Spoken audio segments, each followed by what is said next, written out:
DNA अपने प्रतिष्ठित double helix structure के साथ जीवन का मास्टर मॉलिक्यूल है। ये एक विस्तृत निर्देश पुस्तिका की तरह है जो प्रत्येक कोशिका को बताती है कि कैसे काम करना है। यह मैनुअल पीढ़ी दर पीढ़ी चली आती है, जीवन की निरंतरता सुनिश्चित करती है।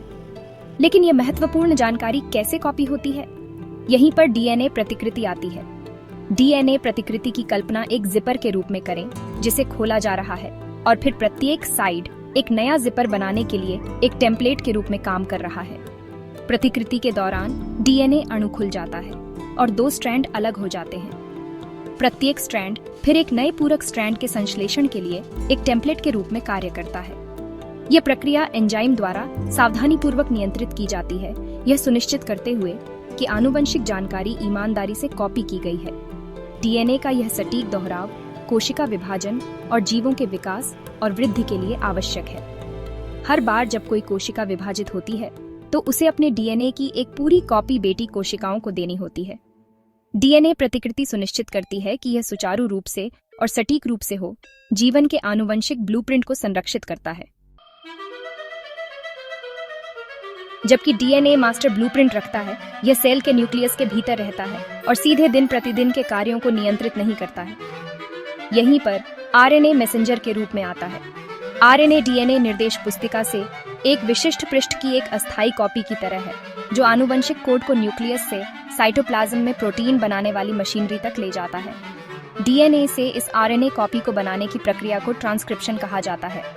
ट्रांसक्रिप्शन के दौरान डीएनए का एक विशिष्ट खंड खुल जाता है और स्ट्रैंड में से एक आरएनए अणु के संश्लेषण के लिए एक टेम्पलेट के रूप में कार्य करता है।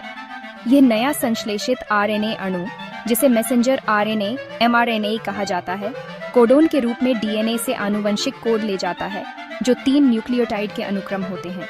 ट्रांसक्रिप्शन जीन एक्सप्रेशन में एक महत्वपूर्ण कदम है क्योंकि यह निर्धारित करता है कि एक सेल में कौन से जीन चालू और बंद हैं।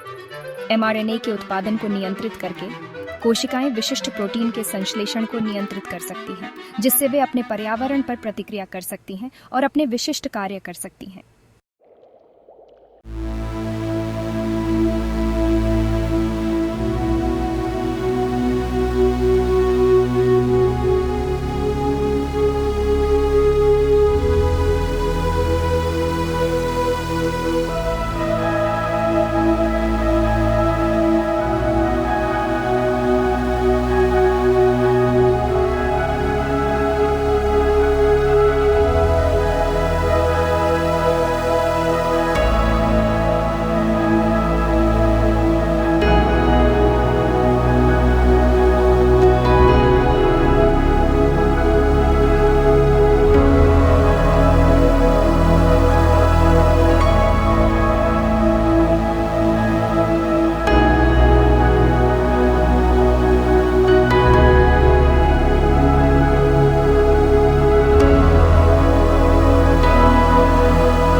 इमेज एक राइबोसोम का चित्रण जो mRNA को प्रोटीन में ट्रांसलेट करता है, जिसमें tRNA अणु अमीनो एसिड लाते हैं। Thanks for watching. Please subscribe. We introduce you to fascinating world of science.